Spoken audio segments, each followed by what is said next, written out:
정말 알 수 없는 시장 분위기 이어지고 있습니다. 이천선 넘어서 인천선 안착을 넘어서 훈풍이 불어오는가 싶더니 이라크 또 우크라이나 사태 돌발 악재로 시장은 1990선에서 공방 벌이고 있습니다. 오늘 이 시간에는 특별히 시장을 행동 재무학이라는 다른 관점으로 바라보고요. 전략 세워보는 시간 마련했습니다. 머니투데이 미래연구소 강상규 소장님 자리하셨습니다. 안녕하십니까, 소장님? 예, 안녕하세요. 네. 시즌3 되고 나서는 처음 출연하시는 맞습니다. 거예요? 네. 그동안 어떻게 지내셨습니까? 요즘에 그 엔젤 벤처 스타트업 네. 관련된 행사를 준비하고 있습니다. 아, 지금 그렇습니까? 시작하고 있고요. 네. 한 9월까지 계속 진행되고 있습니다. 요즘 스타트업이라는 게 굉장한 붐인 것 같습니다. 예. 네. 굉장히 중요한 일 하고 계시네요. 그쪽으로 돈이 많이 몰리고 있어요. 네. 잘 되기를, 예. 네, 잘 될 거라 예, 믿습니다. 예. 본격적으로 좀 시장 얘기를 해볼게요. 요즘 시장이 어렵다고 하는 게 맞을지 아니면 도대체 모르겠다 이렇게 생각해야 되는 게 맞을지 최근 우리 시장 어떻게 보셨습니까? 둘 다 맞을 것 같습니다. 네. 알 듯하면서도 모르고 모르겠다 싶으면서도 알 것 같은 게 뭐 주식시장이니까. 네. 그리고 또 너무 어렵고. 네. 이럴 때 어떻게 대응을 해야 됩니까? 글쎄, 답을 딱 알면 네. 수학 공식처럼 대입해서 답을 딱 나오면 좋겠지만 주식시장이 그렇지 않아가지고 네. 답이 없습니다. 정말 제 주변에도 요즘 아예 매매를 손을 놓으신 분들도 꽤 있으시더라고요. 너무 어렵다. 점점 네. 주식시장 이게 이제 주식시장이 나빠서 그런 게 아니고 주식에 대한 어떤 흥미가 점점 줄어드는 것 같은 느낌이 들어요. 네. 일단 지금은 총알을 좀 대비를 해놨다가 아예 조금 폭락을 했을 때 그때 내가 들어가자 뭐 이런 그것도 좋은 생각하시는 전략입니다. 분도, 예. 네, 있으시고 예. 요즘 그래서 시장이 더 안 좋은 것 같다는 느낌이 드는 것 같기도 해요. 네. 예. 이렇게 알 수 없는 흐름, 이해가 되지 않는 뭐 이런 일들이 사실은 지금 비단 뭐 현재 일만은 아니라고 그래요. 예, 1968년도에 시카고 대학에서도 뭐 재무학자들을 깜짝 놀라킨 뭐 그런 논문이 있었다면서요? 예, 그렇습니다. 그 뭐 주식시장 연구하는 많은 학자들 중에서 특히 이제 그 당시 68년도에는 이제 회계학자들이 주식시장을 연구를 하고 발표를 했는데 그 내용은 뭐 이렇게 특별한 것 같지는 않아요. 지금 들어보면 그 내용이 뭐냐면 그 기업들이 분기마다 이제 이익을 공시를 하잖아요. 네. 발표를 하는데 저희가 이제 지금은 많이 알고 있지만 그러니까 이익이 예상보다 좋았을 때 네. 주가가 뛰고 네. 이익이 예상보다 낮았을 때는 주가가 떨어진다. 그렇죠. 어떻게 들어보면 당연한 것 같죠. 그렇죠. 어닝 서프라이즈, 뭐 있으면 어닝 주가는 쇼크. 올라가고 예, 예. 어닝 쇼크가 오면 주가 떨어진다는 얘기. 네. 근데 그 당시 이 학자들이 바라본 거는 회계상의 이익이라는 거는 재무학자들이 말하는 기업 가치를 제대로 반영을 못하는 네. 일종의 노이즈거든요. 네, 네. 많은 그 회계상의 그 처리의 기준에 따라서 나오는 결과이기 때문에 기업 가치를 제대로 반영하지 못하는 그 노이즈 정보가 나오는데 왜 네. 주가가 뛰느냐. 네, 네. 그런 내용이 하나 있었고요. 아. 그다음에 그 더 사실 재무학자를 놀랐던 거는 그 단순히 이렇게 주가가 뛰거나 내렸다는 내용이 아니라 그 이익 발표가 있은 다음에 주가가 상당 기간 네. 오르거나 내리는 현상이 지속됐다는 그 네. 내용이었습니다. 네, 그렇군요. 네.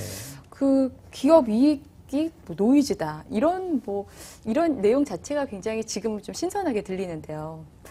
이 논문의 충격은 여기서 끝나지 않았다고 하죠. 예. 네. 어떤 내용인가요? 특히 그 2013년 노벨 경제학상을 받은 유진 파마 교수가 네. 있습니다. 효율적 시장 가설로 굉장히 유명하고 그걸로 이제 노벨 경제학상을 받았는데 네, 전통 재무학의 거두라고 하더라고요. 맞습니다. 네. 예, 상당 기간 노벨상을 받으려고 기다렸었는데 네. 이제 작년에 이제 드디어 받았죠. 받으셨군요. 예. 네. 그 효율적 시장 가설 내용은 어떤 뉴스나 정보가 시장에 던져지면 네. 그게 주가에 즉시 반영된다는 얘기입니다. 아. 뭐 즉시죠. 네. 근데 아까 말씀드린 그 회계학자들이 발표한 논문을 보면 회계상 이익이 발표돼서 그게 뭐 서프라이즈든 쇼크든 새로운 정보가 시장에 던져졌으면 주가에 반영이 되니까 그날 이제 뭐 주가가 뛰거나 내리거나 그것까지는 이해가 가요. 네. 근데 그 다음 날도 또 오르거나 네, 또 네, 내려요. 네. 이게 일주일, 한 달까지 가는 현상이 계속 지속이 된다면 네. 효율적 시장 가설인 유진 파머 보기에는 이건 말이 안 된다. 아, 바로 정보가 주가에 반영이 되고 끝나야 되는데 네. 왜 한 달씩 가느냐. 아, 한 달씩 가는 이유는 뭔가 문제가 있는 거 아니냐. 이제 네. 유진 파머가 20년을 연구를 했는데 네. 결국 98년도 마지막 논문에서 이거는 도저히 자기가 설명을 못하겠다. 네. 유진 파머는 그동안 행동 재무학자들이 많이 발표한 논문들을 그냥 바로 비수를 꽂듯 그 비판하는 걸로 유명했는데 네. 이 68년도에 회계학자들이 발표한 이 내용만큼은 결국 나도 모르겠다. 네. 손을 들었죠. 네, 그렇군요. 그게 그러니까 이익 발표 이후에 주가가 계속 오르거나 뭐 계속 떨어지거나 네. 뭐 이런 것들이 지금 주가 표류 현상 뭐 이렇게 표현이 되는 건가요? 예, 그래서 그 이후로 이제 사람들이 주가 표류 현상이다. 네. 주가가 왜 계속 움직이느냐. 네. 좋은 뉴스가 발표되거나 나쁜 뉴스가 발표되면 오르거나 떨어지는 게 뭐 길어야 하루 이틀 정도 되면 이해는 가겠는데 왜 일주일씩 가고 심지어는 1년씩도 가느냐. 왜 그러냐. 네. 실제로 이익 발표 이후에 주가 표류 현상이 나타나는 경우가 이제 뭐 간혹 볼 수가 있는데 우리 시장에서는 뭐 어떤 경우가 우리 시장도 있었습니까? 많습니다. 네. 뭐 미국 시장뿐만 아니라 우리 시장도 뭐 예를 들면 하이닉스도 그렇고 아, 작년에 뭐 CJ E&M 네. 뭐 애널리스트 미리 가서 주가 문제가 된 것도 그렇고 네. 보시면 주가 이익 발표 난 뒤로 주가가 급등하거나 급락하는 경우가 굉장히 많은데 아, 그게 하루 이틀 끝나지 않고 차트를 보시면 네. 길게는 뭐 6개월, 1년씩도 가는 종종 볼 수 있습니다. 네. 근데 사실 이게 계속 갈지 안 갈지 모르는 거잖아요. 정말 예측 불가능한 거잖아요. 그렇죠. 네. 근데 그러니까 유진 파마 입장에서는 이게 오래 가면 안 되는 거예요. 바로 거기서 그러니까 네. 단기간에 이제 반영이 돼야 되는데 네. 단기간에 반영이 안 되고 굉장히 오래 가더라. 네. 그러니까 좀 이상한 거죠. 근데 이제 유진 파마 입장에서는 이건 사람들이 문제냐, 네. 아니면 시장 자체의 문제냐. 뭐 연구를 많이 했지만 행동재무학자 입장에서는 이제 사람들의 문제다. 아, 사람들의 문제요. 그 주식을 거래하는 사람 투자자들의 문제다. 네. 어떤 계속해서 그걸 믿고 싶어 한다는 뭐 그런 인지적인 판단의 한 문제인가요? 해석은 그렇습니다. 네. 사람들이 이제 좋은 뉴스 같은 경우나 이제 나쁜 뉴스가 이제 새로 나오면 그걸 이렇게 금방 받아들여야 되는데 받아들이지 못하는 거죠. 네. 아, 이거 아닌데? 아, 난 저거 못 믿겠는데? 그러면서. 그렇군요. 근데 SK 하이닉스 같은 경우에는 전 약간 좀 전 좀 다른 생각을 가지고 있는 게 계속해서 좀 좋은 실적을 내놨잖아요. 앞으로도 전망이 좋고. 그렇기 때문에 이게 계속해서 이익 발표 이후에도 주가가 계속 오른 것이 아닌가. 그 한 번의 어떤 이익 발표 이후에 딱 뭐 주가가 표류한다거나 이런 예로 뭐 보기에는 그렇게 조금- 보실 수도 있고요. 네. 근데 이제 그 주식시장이라는 게 그 미래의 가치를 현재로 환산을 해서 네. 반영한 이제 그게 주식인데 주가고 그 재무학자들이 보는 거는 미래에 어떤 좋은 뉴스든 나쁜 뉴스든 그게 한꺼번에 다 반영이 아. 된다는 거죠. 네, 전통적 재무학자들이요. 그러니까 뭐 네. 행동 재무학자도 마찬가지입니다. 재무학의 그 근간이라는 게 네. 뭐 미래 가치가 매일 조금씩 반영이 되는 게 아니라 미래 가치가 추정되는 미래 가치가 네. 일시에 현 시점에서 딱 반영된다는 게 네.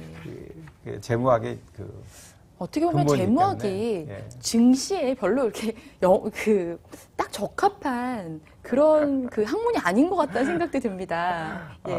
아까 처음 소장님 말씀드린 어떻게 대로 생각하십니까? 알 듯하면서 모르고 네.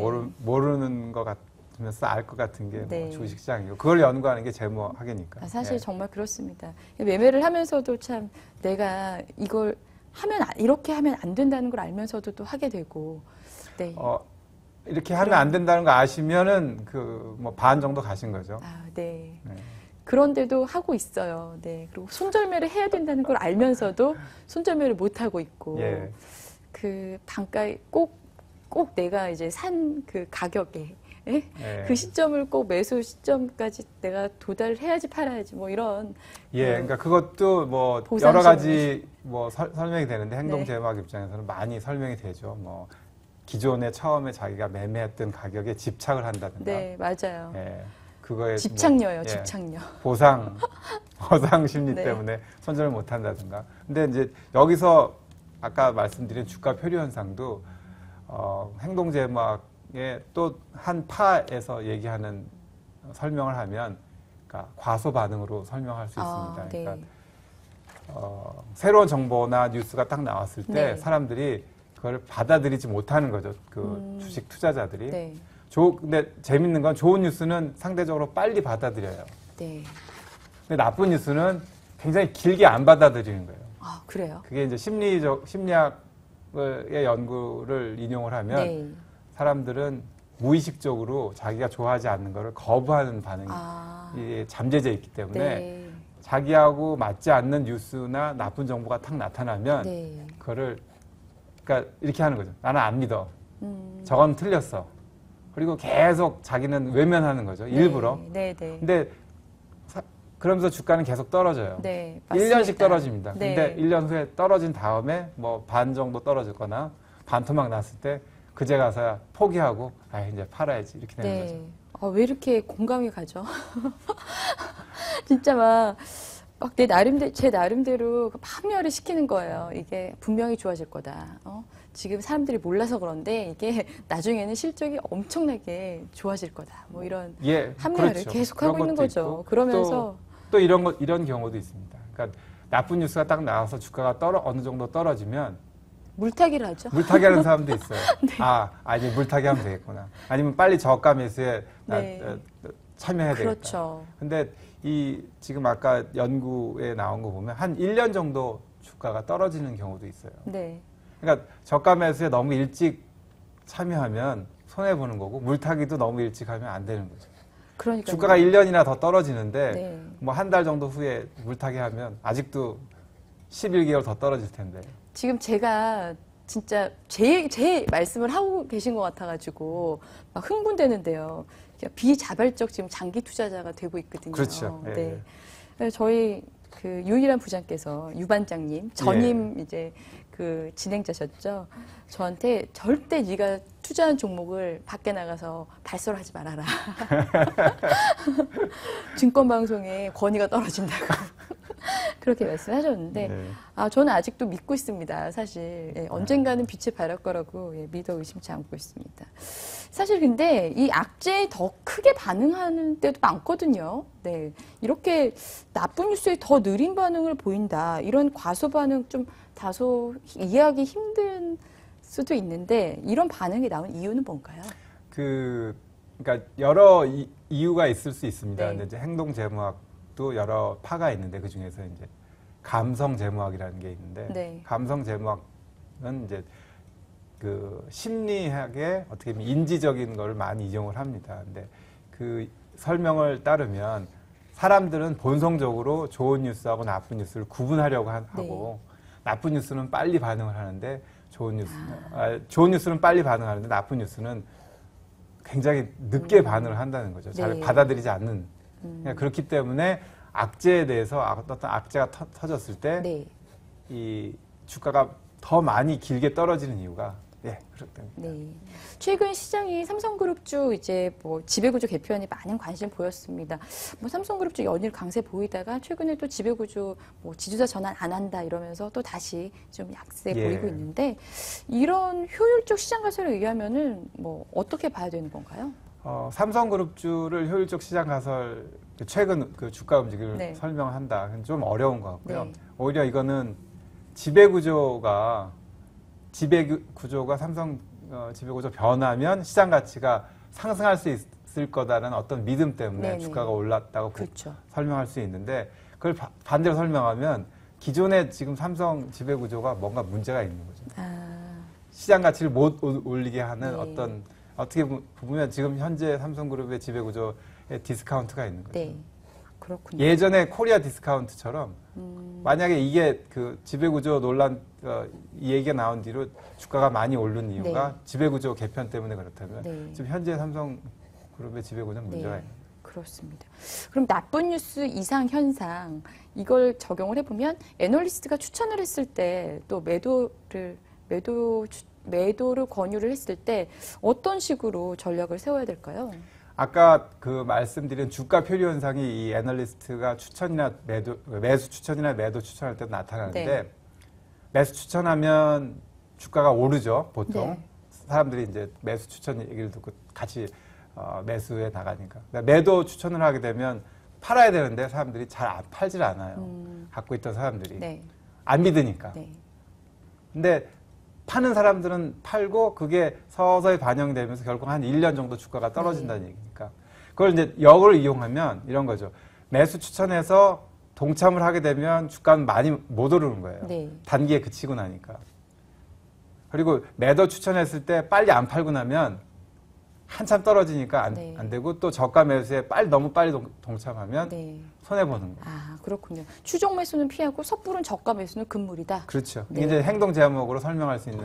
그렇군요. 네. 최근에 우크라이나 이라크 사태로 조정 받았지만은 미국 증시 계속해서 언제까지 올라가나 모르게 계속 올라가고 있습니다. 이런 걸 보면 이제 떨어지겠지 하는데 그렇지 않은 경우가 종종 보여요. 그렇죠. 네. 많이 올랐다고 얘기를 많이 하고 이제 떨어진다.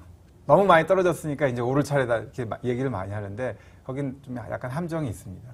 그러니까 단순히 주가가 올랐다, 많이 올랐다, 많이 떨어졌다. 예, 그게 좀 어렵고요. 그러니까 그 펀더멘탈의 변화를 얘기를 안 하고 네. 그냥 단순히 주가가 길게 올랐으니까 아니면 길게 떨어졌으니까 반대로 움직일 거다 이렇게 얘기하는 거는 문제가 있습니다. 네. 종목도 마찬가지일 것 같아요. 올랐으니까 떨어질 거다, 떨어졌으니까 올릴 거다. 이런 생각들을 하는데요. 네. 주가가 오르고 내리게 하는 가장 큰 변수는 뭐라고 생각하십니까? 개별 위험이 있고 네. 시장 위험이 있습니다. 그 네. 주가를 움직이는 두 가지 요인의 어떤 움직임을 안 보고 단순히 차트만 보고 이만큼 올랐으니까 떨어질 거다. 이만큼 내렸으니까 오를 거다 이렇게 말하는 거는 좀 섣부른 거죠. 네. 개별 위험 이런 것들을 좀 고려를 해야겠군요. 예. 네. 지지부진한 장세 계속 되고 있습니다.